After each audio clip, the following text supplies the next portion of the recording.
de la guerre froide et des films de Stallone et Schwarzenegger, les opérations militaires musclées et macho avaient un certain succès en jeux vidéo.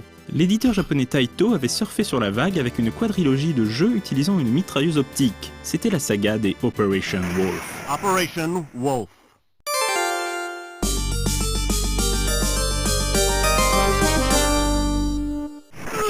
Le premier jeu, nommé justement Operation Wolf, est sorti en 1987.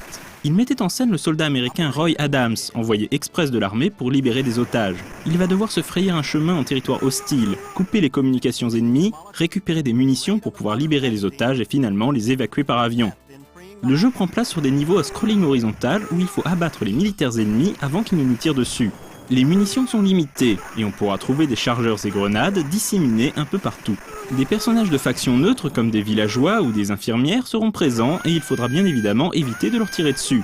Outre les soldats classiques, le joueur devra abattre des blindés, des hélicoptères, des mitrailleurs équipés de gilets pare-balles, des lanceurs de couteaux et des motards. Les couteaux ou grenades lancés vers le joueur peuvent être arrêtés par un coup de feu bien placé, ce qui représente sans nul doute un des symboles de la série. Une fois arrivé au niveau du camp des otages, il faudra bien sûr ne pas les toucher, mais aussi les protéger de l'armée.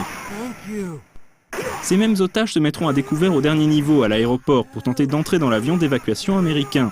Le joueur, lui, devra affronter le boss du jeu, un hélicoptère redoutable. S'il en réchappe, il pourra recommencer le jeu entier dans un niveau de difficulté plus élevé. Operation Wolf a été un beau succès en arcade, et de nombreux portages ont vu le jour sur ordinateur comme sur console. The village is freed and recovered from damages.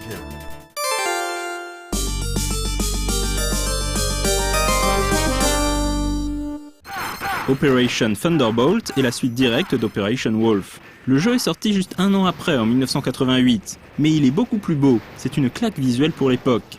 La nouveauté est le jeu à deux en coopératif. Roy Adams est ici rejoint par Hardy Jones pour aller sauver des otages américains victimes d'un détournement d'avion. Le jeu alterne cette fois des phases de progression en pseudo 3D avec des sprites zoomés et des défilements de palettes, avec des phases de défilement horizontal plus classiques.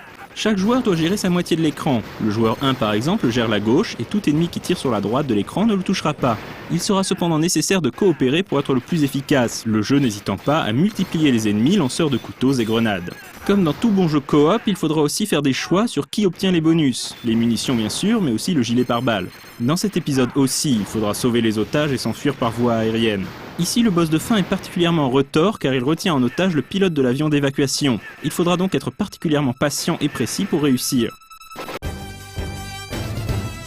Curieusement, ce jeu pourrait être lié à un fait réel. Operation Thunderbolt était en effet le nom de la mission de sauvetage d'otages de l'armée israélienne en Libye en 1976, et cette mission avait mis en jeu des avions détournés, des otages et un raid de commando.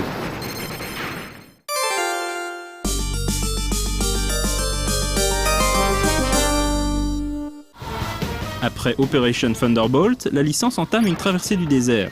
Ce n'est qu'en 1994 que sort Operation Wolf 3. Le principe reste le même, mais graphiquement la différence est de taille. Le jeu fait désormais appel à des décors et des acteurs numérisés.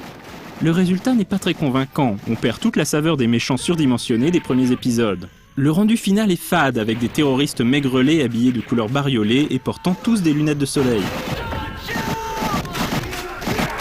Dans cet épisode, le joueur n'est plus un soldat, mais appartient à une unité antiterroriste. Justement, le groupe terroriste Skull s'est emparé d'armes nucléaires et il va falloir intervenir. La nouveauté de gameplay la plus intéressante réside peut-être dans l'ajout de boss de fin de niveau dignes de ce nom qu'il faudra attaquer sur leurs points faibles.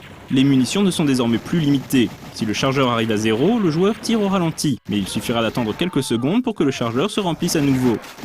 Le jeu est oubliable et ne connaîtra pas un grand succès.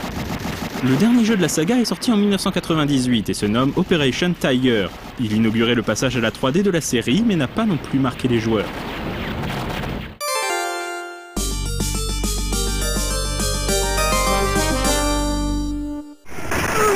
Décidément, ce sont bien les premiers épisodes en 2D qui ont laissé leur marque dans l'histoire du jeu vidéo. Mais la saga a aussi bénéficié de son mode de contrôle innovant, de fausses mitrailleuses optiques avec effet de recul attachées à la borne. Le pistolet optique existait depuis les années 30, mais la mitrailleuse a vraiment vu le jour avec Operation Wolf.